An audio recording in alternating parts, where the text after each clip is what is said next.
lanjut dengan apa yang kita lalui di bulan September ini. Ya, kita kemarin di Agustus kita bicara tentang teknologi, dan kita sudah dapati bahwa teknologi itu ternyata menjadi alat iblis, dia inspirasi pribadi ataupun organisasi yang resmi di dunia untuk menjalankan misinya, menjalankan agendanya, karena dia ingin untuk menjadi seperti di Kejadian pasal 11 untuk membangun menara di langit dan mereka supaya jadi satu dan tidak tersebar. Nah, ini sebenarnya desain iblis itu adalah untuk mengiring nanti kepada satu one world government, pemerintahan satu dunia, satu agama dunia, satu pemerintahan dunia, satu ekonomi dunia, satu mata uang dunia. Dan ini sudah mulai diwujudkan dengan adanya central bank digital current, ya, current. Jadi mata uang digital bank sentral, dan nanti akan ada satu mata uang digital dunia. Mereka akan wujudkan itu mungkin akan tercapai di tahun 2030. Jadi sekarang saya ikuti perkembangan PBB ini, baru-baru sebentar sidang di New York, dan juga perkembangan tentang World Economic Forum, ya, forum ekonomi dunia, yang ternyata mereka inilah yang menjadi kaki tangannya iblis. Jadi sekarang saya bisa berani katakan bahwa UN atau United Nations atau Perserikatan Bangsa-Bangsa sebenarnya itu adalah kaki tangannya si Lucifer. Ya. Kalau Bapak Ibu bilang, nggak mungkin apa semua, lihat saja. Apa yang saya sudah singgung minggu lalu tentang ada dua binatang yang keluar, ada yang dari laut, ada yang dari bumi. Yang keluar dari laut itu semuanya adalah representasi daripada UN, United Nations, yang sekarang anggotanya sudah 176 negara. Ya, ada beberapa negara yang belum jadi anggota, dan saya yakin mereka nanti akan jadi anggota, karena kalau mereka jadi anggota akan mengalami kesulitan dalam transaksi perdagangan mereka dari negara ke negara. Jadi itulah yang akan terjadi, Bapak Mama. Sedangkan binatang yang keluar dari bumi itu bicara tentang itu yang tanduk kecil itu, dari 10 tanduk itu adalah kekuatan agama, organisasi agama yang saya yakin akan ada kolaborasi dari beberapa agama yang nanti akan menjadi satu sebagai one world religion, jadi agama satu dunia, ya. Dan inilah yang nanti akan melawan orang-orang kudus dan Yesus sendiri. Nah, makanya kalau kita lihat kitab Wahyu itu adalah kitab tentang hari Tuhan sebenarnya. Tentang hari Tuhan itu bicara tentang kedatangan Tuhan.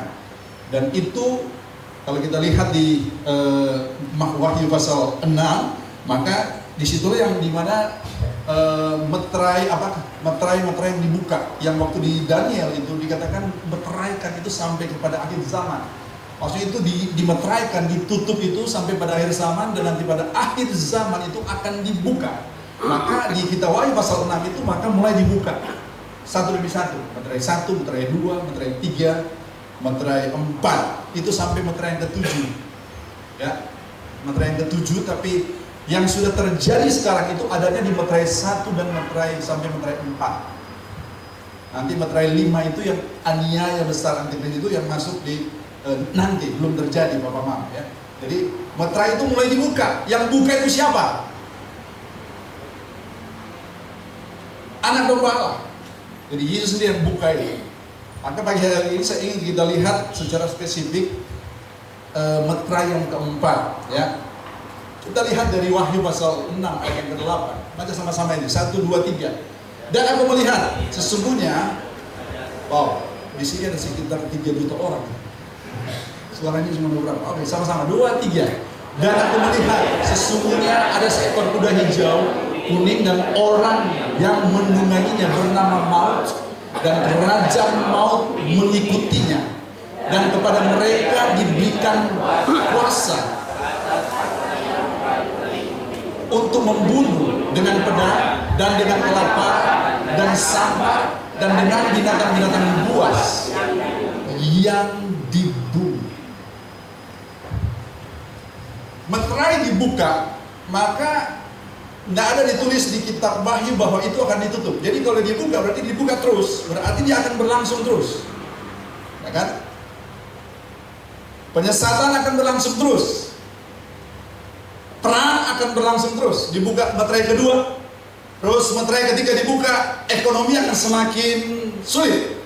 Karena kan nanti secupak gandum sedinar harganya. Upah sehari itu kita beli beras hanya setengah liter. Itu mengalami keadaan ekonomi yang sangat sulit. Dan itu semua dimainkan Bapak Mama. Inflasi yang terjadi itu dimainkan oleh bank sentral. Kita mungkin ingat tahun 98 yang nama George Soros, yang buat dunia jadi heboh, hanya seorang George Soros. Dia beli semua itu dolar dan terjadilah itu. Indonesia kan ngalamin itu kan, sampai turun Pak Soeharto waktu itu, Bapak Mama. Nah, meterai keempat. Nah, kalau kita membaca di meterai itu, meterai 1, 2, 3, khususnya untuk meterai 2, 3, 2 dan 4. Maka di situ dikatakan kepadanya itu diberikan apa? Kuasa. Diberikan kuasa. Garis bawahi, kepada mereka diberikan kuasa. Makanya teori konspirasi yang selama ini kabur, maka mulai jelas bahwa benar sebenarnya adanya. Kenapa? Karena mereka diberikan kuasa. 1/4 dari bumi untuk membunuh dengan pedang, dengan kelaparan, dengan sampah. Seseorang yang dia punya kuasa, maka dia bisa merekayasa apapun. Halo? Seseorang yang dia diberikan ada kuasa, maka dia bisa memanipulasi, dia bisa mempropagandakan. Propaganda itu sebenarnya kan info yang disampaikan, yang sebenarnya bukan itu yang sebenarnya. Tapi karena sudah diulang-ulang, akhirnya menjadi kebenaran. Pada waktu kita tampilkan yang benar, maka itu dianggap sesat. Betul? Kenapa? Karena sudah ratusan tahun, bukan hanya ratusan tahun, ribuan tahun, kita sudah anggap itu adalah kebenaran. Dan ternyata itu adalah dimanipulasi. Makanya kita lihat bahwa mereka diberikan kuasa atas 1/4 dari bumi untuk membunuh dengan pedang. Ini lewat perang ini. Kan ini meterai kedua perang toh. Kemudian dengan kelaparan. Artinya kelaparan itu apa? Direkayasa.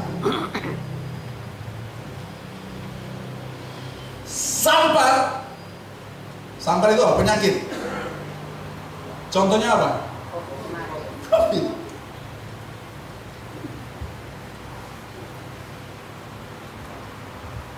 Makanya saya semakin diteguhkan Bapak Mama bahwa benar. Semuanya itu direkayasa. Dan dengan binatang-binatang buas.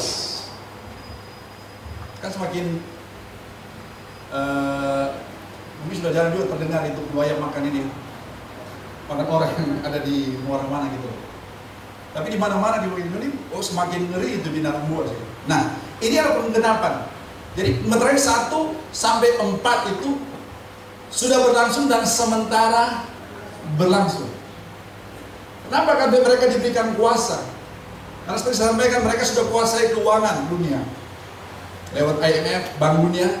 Kedua, mereka sudah punya kuasa atas negara-negara yang dimana berhutang kepada IMF atau Bank Dunia. Itu di bawah PBB. Sehingga mereka bisa dikta, mereka punya ide, mereka punya rencana masuk secara legal, secara resmi untuk ada di konstitusi negara yang bersangkutan. Contoh kayak undang-undang kesehatan. Undang-undang kesehatan yang baru disahkan itu kan pakai omnibus law. Pakai istilah asing. Kenapa tidak pakai undang-undang kesehatan Nusantara, undang-undang kesehatan merah putih misalnya? Ini pakai omnibus. Kenapa? Ada hidden agenda, ada agenda tersembunyi yang dimana mereka mau mainkan di negara di mana mereka dikta untuk supaya masuk itu undang-undang. Tahukah kita mulai ada terjadi undang-undang ketenagakerjaan omnibus law itu sesudah amandemen undang-undang kita pada tahun 2002 kalau tidak salah. Sebenarnya mulai waktu itu sudah mulai masuk itu. Makanya saya bilang, siapapun yang jadi presiden, tetap dia ada di bawah kendali daripada elit global yang mereka pakai lembaga resmi PBB dengan underbawnya itu ada IMF, ada Bank Dunia, ada WTO, ada ILO, UNICEF, UNDP dan lain-lain. Nah, makanya dikatakan kerajaan apa? Maut. Pendungannya bernama apa? Yang kuda keempat ini, pendungannya bernama maut dan kerajaan maut mengikutinya. Jadi dia raja itu teror, dia raja manipulasi, dia raja propaganda, dia raja tipu daya, dia raja konspirasi, dia rajanya itu rekayasa. Maka kalau ada di antara kita ada yang ini, kita dia punya antek-antek. Jangan kita tahu, saya serius.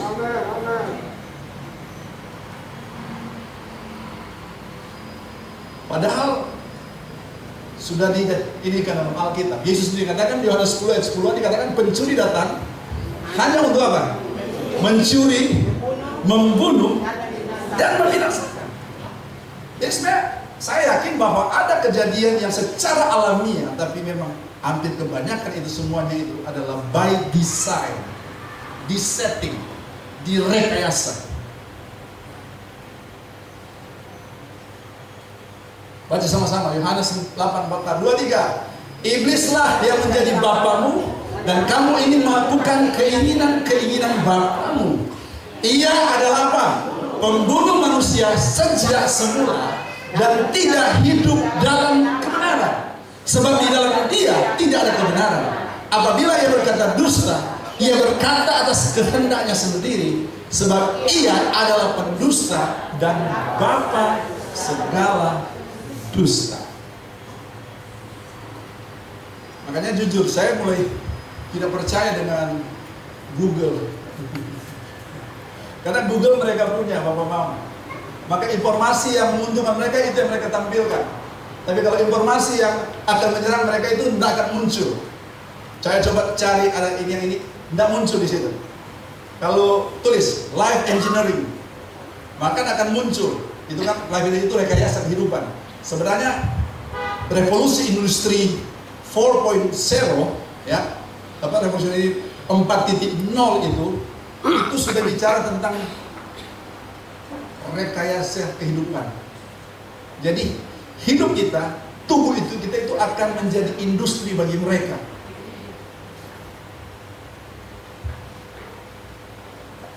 Makanya saya ikuti yang di Amerika itu dalam industri makanan, maka dibilang secara perlahan-lahan makanan yang kita beli di supermarket itu sedang meracuni tubuh kita. Jadi makanan pun mereka sudah kasih. Biasa kan kita lihat ada zat-zat yang ditulis dalam bahasa asing. Tapi kalau diteliti ada salah satu yang diteliti bahwa itu ada mengandung apa yang bisa menyebabkan kanker. Makanan. Hati-hati, buah juga. Kita lebih senang buah yang berbiji atau tidak? Kalau anggur pilih yang berbiji atau yang tidak berbiji? Kita senang yang tidak berbiji, berarti itu sudah rekayasa. Buah itu harus ada biji. Karena Tuhan bilang yang menjadi makananmu adalah biji-bijian, tumbuh-tumbuhan dan pohon yang buahnya berbiji. Kayak makan anggur itu. Kita buang yang biji ya. Sebenarnya dia punya zat antioksidan yang tinggi itu ada di biji. Semangka, dia punya zat antioksidan tinggi itu yang di bawah kulit yang hijau yang putih. Tapi kan lucu kalau kita syukuran kita kasih buah semangka tapi yang putih tok gitu kan. Merahnya kita ini kan. Padahal itu antioksidan tingginya di situ Bapak Mama. Dengar, sebenarnya Tuhan sudah siapkan ini tumbuh-tumbuhan, buah-buahan apa semua itu untuk mensupport kita punya kesehatan tubuh kita. Problemnya kita tidak tahu ini buah ini untuk apa, ini untuk apa, ini untuk apa. Nanti kena serangan baru mulai cari. Buah kancing lah. Buah daun apa, daun apa? Kelor apa semua. Gitu kan? Kita jadi panik. Padahal kalau kita sudah dari dulu biasakan itu, sebenarnya kita sehat. Karena Tuhan menghendaki kita sehat. Makanya kan janji Tuhan akan kukenyangkan kamu dengan panjang umur. Makanya saya bilang kalau usia kepala 40 kita kena serangan jantung waktu kita ketemu Tuhan tak kunjung dia bilang, "Hei, lu sudah tak?" Karena saya udah kasih kamu jatah sampai 90, karena akan kukenyangkan kamu dengan panjang umur. Langsung mengaku, bos maaf, setiap bulan 2 kali sei baru. Gitu kan? Kenapa? Karena kita tidak berhikmat. Oke, nanti saya masuk sampai saya lihat. Ini sejarah pandemi, Bapak Mama. Pandemi flu awalnya terjadi di Saint Petersburg, di Rusia, atau waktu itu masih Rusia. Tahun berapa? 1889, 1890. Ini bicara tentang tadi itu, diberikan kuasa untuk apa?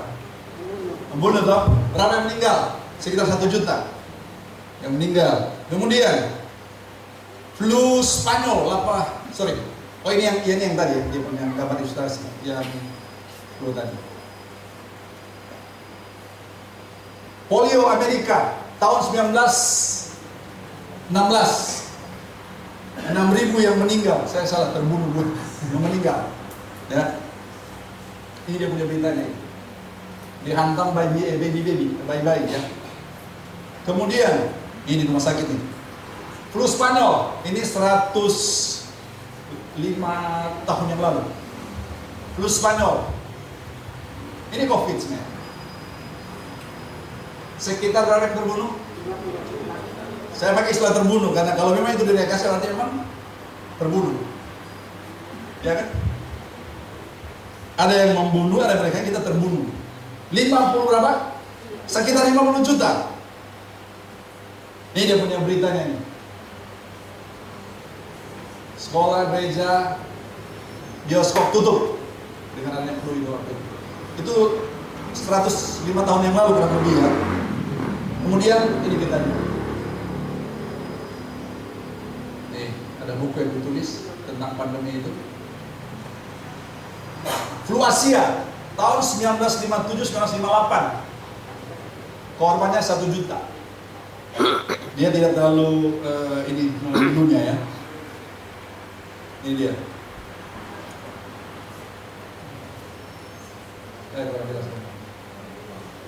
Flu babi H1N1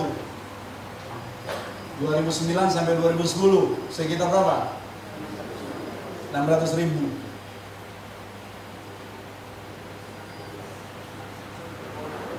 Ebola ini muncul yang pertama di Afrika. Tinggal Bapak Mama ini betul ada di Google, tinggal cari. Bedanya saya rajin cari, Bapak Mama malas cari jadi nggak dapat. Ya, Ebola 2015-16 sekitar berapa? 10 ribuan. 10 ribuan. Ini di Afrika. Saya lagi cari ini model seragam yang digunakan ini Alkitab. Saya lagi cari. Pasti ditulis di punya seragam yang mereka gunakan. Tapi belum dapat. Termasuk waktu COVID kemarin. Ebola kan, ini ngeri. Karena itu cuma hitungan 2-3 hari selesai. Nah, senang kamu lihat ini ya, senang ya. Selamat datang. Ya kan ketemu lagi gitu kan. COVID-19. Masih ingat ya? COVID Certificate of Virus Identification Digital. Jadi identifikasi digital, sertifikat vaksin. 19 itu AI, Artificial Intelligence. Ya, jadi bukan kebetulan di 2019. Di settingnya itu 2019, kayaknya mau ambil kata angka 19. Karena mereka selalu bermain dengan angka. Mereka kan dibilang bahwa kamu harus menghitung angka bilangan itu adalah 666. Ya. 6,4 juta meninggal. Termasuk yang dipukul nggak tahu berapa sekitar. Ya ini beritanya.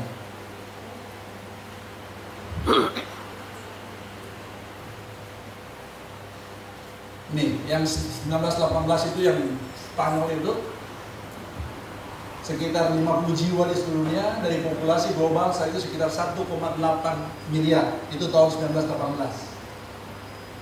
Jadi kalau 1,8 miliar 50 juta itu berapa? Berapa persen? Nanti hitung di rumah. Amin. Lalu perang dunia, karena perang juga ternyata itu disetting, direkayasa. Saya belum dapat dia punya data secara akurat, tapi untuk yang Perang Dunia Kedua kita sudah tahu kan, di balik itu ada keluarga Rothschild, kaya raya. Mereka yang memprovokasi terjadi perang, sehingga dengan adanya perang itu maka akan dibentuk yang nama United Nation.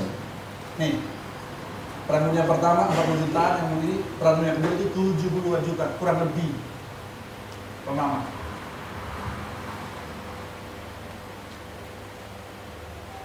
Perang Dunia Pertama selesai, dibentuk Liga Bangsa-Bangsa. Tujuannya apa? Untuk perdamaian dunia. Tapi dunia tidak damai. Dia bubar, pecah. Perang Dunia Kedua yang diprovokasi oleh satu keluarga. Ini keluarga kaya raya ya. Kalau buka di Google, Rothschild, Rockefeller, ya kan, JP Morgan, itu bank di Amerika, itu mereka semua itu dibalik itu semua. Kalau orang kaya. Jadi elit global itu adalah pribadi maupun kelompok yang memang mereka punya duit. Jadi semua mau supaya duit itu adanya ke mereka, Bapak-Bapak. Makanya coba kita lihat, ada penemuan-penemuan vaksin apa semua ini semua itu memang sudah di-setting sehingga terjadi seperti itu. Masih ingat, saya tahu si Bill Gates sebelum terjadi COVID dia sudah mulai bikin penelitian dan membuat vaksin. Si Bill Gates, ya kan? Jadi mereka udah tahu. Bahkan kalau mau terjadi 5-6 tahun ke depan, mereka sudah bikin filmnya di Hollywood, karena Hollywood itu mereka punya, di Bali itu ada mereka semuanya. Coba kita lihat film-film yang Matrix apa semua itu semua kan, Terminator itu sebenarnya coba mulai terwujud di sekarang ini. Jadi kita lihat korbannya banyak karena mereka diberikan kuasa untuk apa? Membunuh. Saya tanya, siapa yang berikan kuasa ini? Iblis, berdasarkan Wahyu pasal 13. Iblis yang kasih kuasa. Lewat apa? Mereka pakai cara, sebenarnya kalau saya kan, lewat teknologi. Teknik, no logika. Kita main di hal-hal teknis itu yang sudah ini lewat gadget, sampai logika berpikir kita yang sehat itu tidak ada lagi. Halo? Coba lihat, kita bisa lihat orang ini kok sudah jadi aneh. Biasanya tidak seperti, tapi dia seperti kenapa? Logika berpikir yang sehat sudah seperti, kenapa? Dia sudah racun.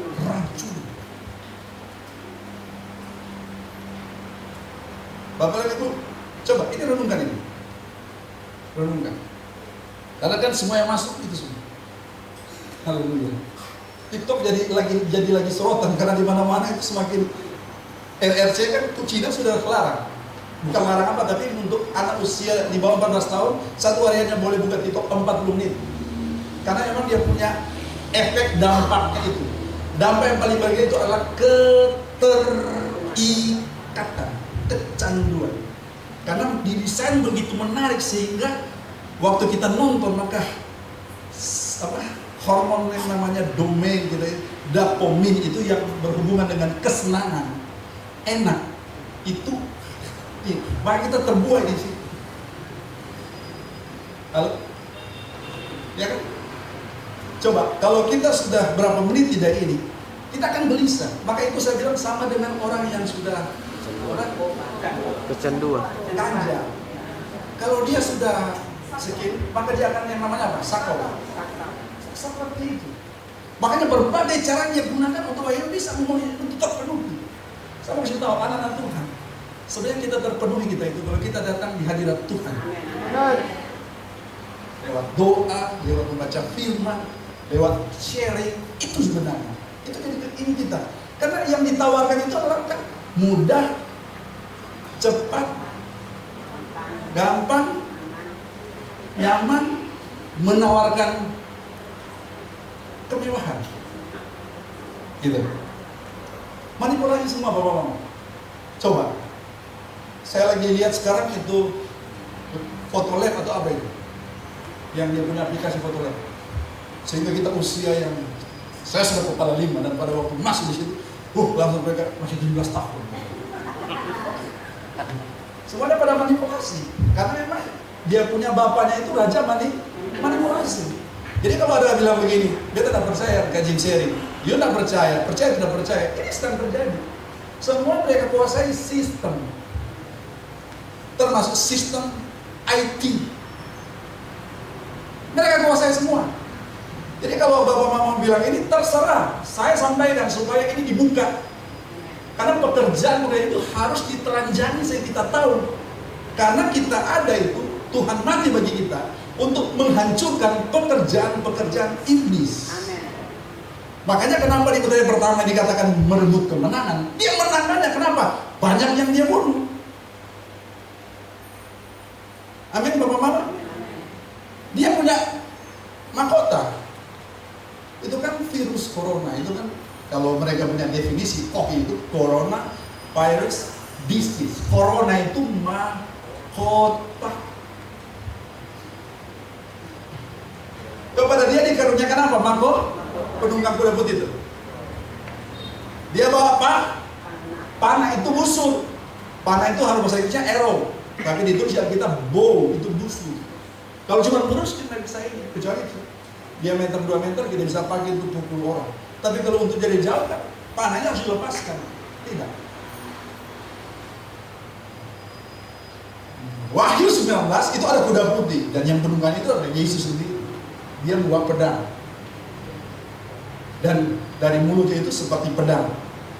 Jadi kita tidak usah takut Bapak Mama. Mau masuk di masa ini pun, kalau kita mau masuk, seperti saya bilang loh, kalau kita tidak terkarunia mati syahid, aman.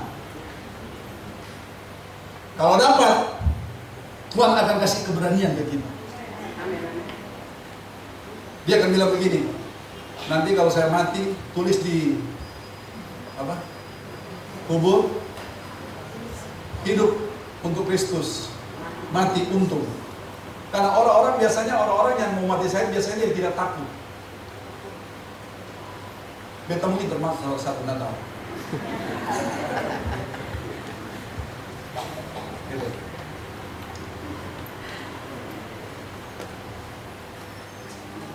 Perbandingan populasi global saat ini sudah 8 miliar. Pada pertengahan 2020 sekitar 6,4 juta orang telah meninggal karena COVID. Ya seperti tadi ya. Per November, 15 November 2022 itu populasi dunia sudah tembus 8 miliar. Per tadi jam 4 pagi,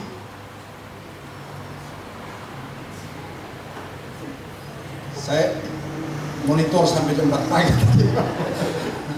Tadi jam 4 pagi itu 8 miliar 62 juta 402 390. Tadi pagi. Yang lahir di dunia itu udah sampai tadi pagi itu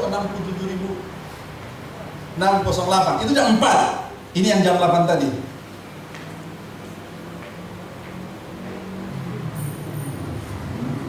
Kenapa ketawa? Harus yang segar dong. Ya kan? Ini pertambahannya cepat banget loh.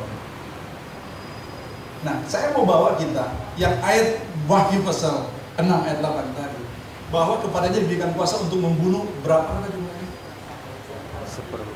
Seperempat. Itu banyak Bapak.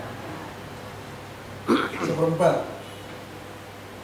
Estimasi tahun 2030 nanti akan tembus 8,5 miliar penduduk bumi. Nah, kalau 8, ini jaga-jaga aja. 2023 ini kita tunggu aja apa yang akan terjadi untuk ke depan, mungkin dalam 2-3 bulan ke depan. Tapi 2007 mereka sudah setting untuk nanti membawa untuk sampai ke 2030. Untuk mereka akan punya yang namanya satu mata uang digital, mata uang digital dunia. Semua akan berlaku ke seluruh dunia bagi mereka yang jadi anggota PBB. Nah, kalau 8,5 miliar, seperempatnya berapa? 2,1, 2,2. 2,1 sekian yang nanti akan terbunuh sesuai dengan Wahyu pasal 6 ayat yang ke-8. Apakah lewat perang,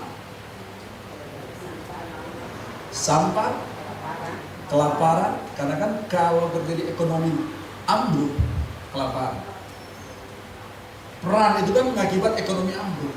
Lalu makanya perang Rusia Ukraina itu jangan pikir bahwa hanya dosa, itu terpengaruh sampai sekarang. Karena semua dunia ini sudah terhubung satu dengan yang. Karena itu settingan itu yang namanya globalisasi. Jadi globalisasi awalnya itu yang cuma untuk perdagangan, tapi itu sudah merambat semua lini kehidupan. Makanya semua sistem itu mereka sudah kuasai. Sistem pendidikan, yang saja pendidikan itu awalnya menghasilkan pemikir-pemikir, tapi mereka rubah menghasilkan pekerja dan buruh lewat mengubah kurikulum. Itu siapa yang punya ini? John D. Rockefeller. Sampai waktu itu ada pendidikan itu waktu itu mereka rubah untuk supaya jangan lagi menjadi pemikir. Nah, makanya coba lihat. Kalau saya mungkin menganalisa, kalau kita katakanlah di sini, mungkin yang pemikir-pemikir itu cuma mungkin berapa persen? Halo? Yang lainnya bukan saya bilang pekerja atau buruh, tapi maksudnya tidak mau berpikir. Dengar, jadi anak Tuhan itu harus berpikir. Bukan karena iman kita bilang dia iman dengan iman. Dengar, iman itu butuh pikiran. Karena kalau kita mau beriman, percaya atas sesuatu, kita harus pastikan dulu itu bisa gitu loh. Maka itu masuk di pikiran. Makanya kenapa waktu Yesus melayani pertama kali dia berkatakan bertobatlah kamu karena kerajaan surga sudah dekat. Bertobat itu bukan seperti yang terjadi ada KKR atau ibadah. Dia dijamah Tuhan, altar call datang, nangis-nangis didoakan, bertobat. Bukan itu. Bertobat yang Yesus maksud itu adalah metanoia, terjadi perubahan pola pikir. Dari pola pikir duniawi, dari pola pikir agamawi, dia berbalik 180 derajat dari pola pikir kerajaan, pola pikir surgawi. Itu namanya bertobat. Nah itu berpikir. Makanya kenapa jemaat Berea, kenapa mereka bisa jadi jemaat yang dikatakan baik hatinya? Karena waktu mereka dengar firman, pulang mereka dalam lagi, mereka gali lagi, mereka baca lagi, mereka cari lagi. Makanya saya bilang, saya bersyukur ada jemaat-jemaat yang proaktif. Terima kasih Om Tony sudah kirim ini cloning manusia, kirim ke saya. Sekarang ini sudah manusia bisa di-cloning. Kalau dulu hanya apa? Binatang di-cloning. Jadi sekarang mereka mau kasih DNA yang tidak alamikan. Semua kita ini lahir itu DNA Allah. Itu faktor pembawa genetik itu kita, makanya kita ini keturunan Allah sebenarnya. Kan semua orang yang lahir itu dia memiliki benih ilahi. Nah DNA kita itu mau diganti sehingga bukan lagi DNA yang Allah berikan. Makanya itu akan diganti dengan artificial intelligence atau kecerdasan buatan. Itu sebenarnya apa? Tujuan akhirnya itu adalah nanti kita jangan sembah Tuhan lagi, sembah yang Tuhan manusia ini. Itu tujuan akhirnya. Karena ingat, dia punya kerinduan sejak surga itu untuk supaya apa? Dia kan mau jadi sama seperti Allah kan, si Lucifer ini kan, supaya bisa menyembah kepada dia. Itu dia punya ini. Dan mungkin dan akan terwujud. Tapi dengarkan, nanti kita akan belajar di minggu depan ya, untuk nanti sesudah terjadi aniaya besar sampai itu dan Tuhan datang itu, nanti kita lihat. Kita nggak usah takut. Jadi kalau kita perhatikan 2,1 sekian. Ya, coba kita lihat. 1/4 dari itu akan membunuh dengan pedang, kelaparan, sampah, dengan binatang-binatang buas di bumi. Jadi kalau kita ini banyak banget loh, jadi mereka itu akan banyak yang mereka seret. Kan si Lucifer sudah seret sepertiga malaikat. Nah malaikat itu sudah tidak bisa bertobat lagi, sudah diseret, dan makanya sampai sekarang mereka. Saya yakin bahwa kenapa ada neraka, karena waktu Lucifer memberontak. Nah kalau roh dia lawan Tuhan, tidak ada peluang untuk bertobat, makanya disiapkan neraka. Kalau dia tidak berontak, Tuhan akan siapkan neraka pertama. Ya. Membunuh 1/4 dari bumi. Nanti dia punya puncaknya. Ini akan masuk di meterai kelima, masa aniaya. Yang di situ kalau kita baca di mana orang-orang yang sudah mati, yang mati syahid, mereka berteriak. Itu di pasal yang meterai yang kelima. Sesudah meterai keempat ini, udah hijau kuning.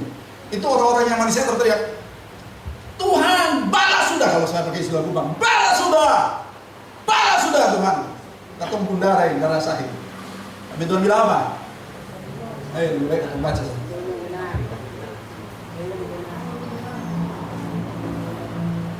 Efesus berapa? Masih berapa? Ayat 10. Ayat 10. Ya. Baca kita masing-masing ya, karena ini kecil. 2, 3 ayat 10. Dan mereka berseru dengan suara nyaring, katanya, berapa lamakah lagi ya penguasa yang kudus dan benar? Engkau tidak menghakimi dan tidak membalaskan darah kami kepada mereka yang diam di bumi, dan kepada mereka masing-masing diberikan selain jubah putih, dan kepada mereka dikatakan bahwa harus beristirahat sedikit waktu lagi hingga genap jumlah kawan-kawan pelayan dan saudara-saudara mereka yang akan dibunuh sama seperti mereka. Jadi orang-orang yang mati syahid itu sudah ada kuotanya. Dan mungkin di sini ada juga termasuk di kuota itu. Katakan amin. Kota. Katakan amin. Kita bilang amin juga kalau Tuhan karuniakan. Dan saya memberitahu kalau engkau dapat karunia mati syahid itu, gunakan dengan sebaik-baiknya, karena itu hanya sekali digunakan. Charles punya respon bagus sekali, yes. Ya, artinya betul. Makanya nggak usah takut teman-teman. Ya, nah, jelas ya. Kembali, saya akan akhiri dari bagian ini.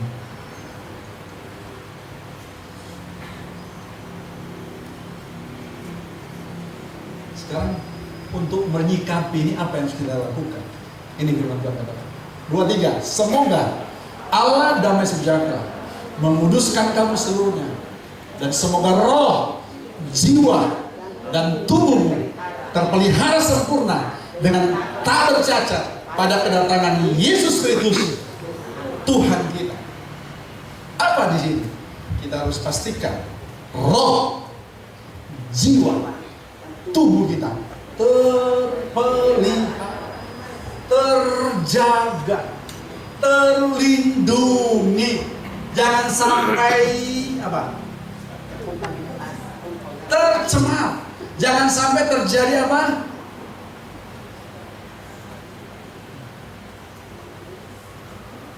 Ditembusi oleh spirit mereka. Roh, jiwa, tubuh. Kalau akan datang lagi virus buatan nanti, karena ini sudah mau 5G. Itu COVID muncul sesudah 4G. Waktu SARS dan lain-lain itu tidak berhasil mereka karena waktu itu belum didukung dengan jaringan internet yang waktu itu masih 3G ke bawah, generasi ketiga. Nah, ini mau masuk 5G, tidak tahu lagi. Tapi kita harus siap, terpelihara. Roh, jiwa, tubuh. 1 Yohanes 1 ayat 2, sama-sama 2, 3. Saudaraku yang kekasih, aku berdoa semoga engkau baik-baik dan sehat-sehat saja dalam segala sesuatu, sama seperti jiwamu baik-baik saja. Karena jujur, sekarang banyak orang yang gangguan jiwa. Bukan gangguan jiwa yang tadi maksudnya pasti normal seperti, tapi jiwa sudah terganggu. Karena begitu banyak yang masuk yang bukan dari Tuhan. Saya suka bilang kan, Tuhan bilang kepada orang Israel, didik kamu punya anak, tanamkan firman berulang-ulang, berbaring, duduk, berjalan. Tapi sekarang nggak balik ini pemahaman.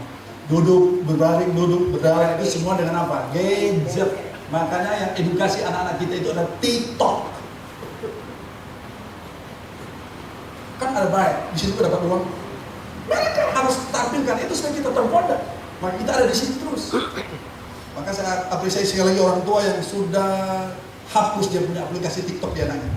Saya apresiasi orang tua yang sudah tarik itu Android dan ganti dengan HP Nokia Center. Saya salut. Karena itu adalah tindakan yang benar dan bijaksana. Kalau mau lihat di komputer, dia ada di situ dan bisa terkontrol. dengan adanya ini Bapak Mas, semuanya bisa. Kalau dia sudah ada di ruangan yang resmi, tidak ada orang lain, itu yang terjadi. Kok diam? Lagi ngapain ini? Maksudnya apa maksudnya? Lagi merenungkan, gitu kan? Iya. Bapak Mama? Karena apa? Coba, kita harus sehat secara holistik, baik roh kita, jiwa kita, maupun tubuh kita. Tubuh sehat, kembali kepada back to the nature. Ganti kopi teh kita dengan jahe, serai, kunyit, kayu manis, sengke. Apa yang kecil-kecil itu yang kayak ini? Ketumbar. Ketumbar. Ganti dengan itu. Dan usus akan bersih. Ginjal akan sehat. Ya kan? Apalagi yang white coffee. Oh. Enak benar memang. Tapi dengar, bro, sis, dengar. Itu dia akan, makanya Don Colbert dia bilang begini, kalau engkau tidak tahu apa yang kau konsumsi, maka itu akan membunuh Anda secara perlahan-lahan. Dan memang sudah disetting seperti itu. Makanya kita harus punya hikmah. Kita bilang yang penting adalah hikmat. Ulangan 30 ayat 15 dikatakan, ingatlah, aku menghadapkan kamu kepada apa hari ini? Kehidupan dan keberuntungan, kematian dan kecelakaan. Artinya gini, kita dikasih pilihan, mau hidup atau mau mati, mau beruntung atau mau celaka, berencana. Yang menentukan adalah kita. Ingat, the power of our will, kekuatan daripada kehendak kita. Kitalah yang akan menentukan. Sehingga kita berhikmat, karena Tuhan mau kasih kita sampai 80-90. Kenapa? Tuhan mau supaya penugasan kita itu bisa tuntas. Amin Bapak Mama. Makanya kita harus sehat. Makanya kenapa kita harus pilih, ya. Yang terakhir, Roma 12 ayat 2. Janganlah kamu menjadi serupa dengan dunia ini, tapi berubahlah oleh pembaharuan budimu, sehingga kamu dapat membedakan mana kehendak Allah, apa yang baik, yang berkenan kepada Allah dan yang sempurna. Jangan menjadi serupa dengan dunia ini. Maksudnya apa? Jangan sampai sistem-sistem dunia ini masuk ke kita sehingga kita menjadi serupa dengan dunia.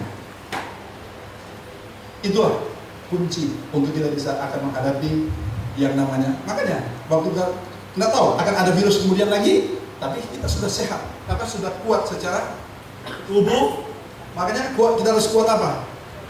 Mulai dari I. Iman, imun, tubuh, jiwa atau roh, jiwa,